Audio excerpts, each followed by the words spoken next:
Cody Schwab quit law school for Melee is a good meme.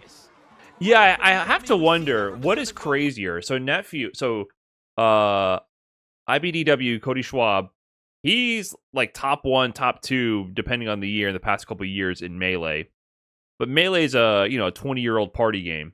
Nephew is a top like 30, top 20 player in the world. Obviously, I'm looking more top 20 player in the world. What is crazier, quitting law school for when you're at the peak of Melee, or quitting Google when you're in contention to win in Street Fighter, which actually has prize money? I can't tell what is different. I feel like what is a crazier Gambit? Cody by a lot, you think so? But he's actually winning, and Melee is a much more stable game. Street Fighter, quitting for Melee when you're top 20 is like you're guaranteed not to make anything. Quitting when you're a top 20 Street Fighter player, you have a shot, which Nephew is proving, right? Like, if you're a top 20 Street Fighter player, top 25, top 50, if you're in that conversation, you actually have a shot to make money because the world of Street Fighter is much less stable than Melee. But Melee is extremely stable, It has a rabid fan base. They care about seeding. They care about competitive integrity. They take their events very seriously. They have consistent regional tournaments all over the country where 95% of all the top players attend every single event. It's extremely NA focused, so this is a lot more feasible. They have consistent sponsorships, and they have tons of whales that support their community extremely hard. The audience is, like, I would have to argue, of a demographic with more income, and they spend that money as like a passion project on the players. If you're a top 10 Melee player, you can have 500 viewers on Twitch, but you'll have like 3,000 subscribers consistently. It's very different.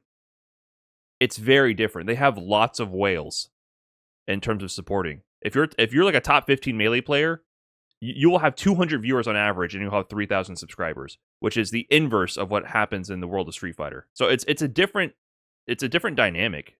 If you're good in Smash, you get a lot more community support monetary wise. Very different. Any whales in chat? No, that's the problem. That's why I'm not quitting my job at Google. Just kidding. I don't work for Google. but that's what I'm saying. That's the problem. Nephew doesn't have any whales. He doesn't have thousands of Twitch subs. That's what I'm getting at. It's kind of interesting because I think Nephew's more of a gamble, but he has a sponsorship. And then in Melee, there's like no prize pools from official tournaments. It's just community funded, but they do have decent prizing. But you're so consistent. If once you reach the peak of Melee, your fall off, it doesn't come. You're just better forever. It's a much more consistent game. And now that like a couple of Donkey Kong players are taking a few sets here and there, they're all losing their minds. And then for us, Uma wins Capcom Cup. We're like, oh yeah, whatever. So different. Also, when I quote tweeted about the stats for first to 3, I saw a couple of quotes from Melee players, and they were like, what's the problem? Why aren't they doing first to 3? The perspective is so different. There's such a different... The Smash community actually cares about their games, and I think they like the game. The impression I get from most people who are part of the TO side and a lot of people in the fighting game community is they really don't like their games. And they want to spend less time playing them and watching them. There's a real antagonistic sentiment. Whereas I look at the Smash community, and it's like from top to bottom, it feels like everybody is really passionate about what they're doing and wants to make this the best experience possible. And then on the other side, it's like, get this fucking tournament done and get the fuck out, and I don't even talk to me. I really see that vibe a lot. It's crazy.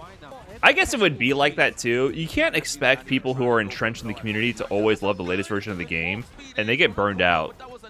They get burned out supporting the community real bad and being undersupported and underfunded and all that stuff. But I got to imagine, like, if you were TOing for MVC2 back in 1983, and everyone's still playing MVC2. It is the game you grew up with and love. I got to imagine it's a completely different perspective. Whereas now they're on MVC 73 Ultra Edition, and it's not even the same game or the same community at all anymore. It's going to be hard.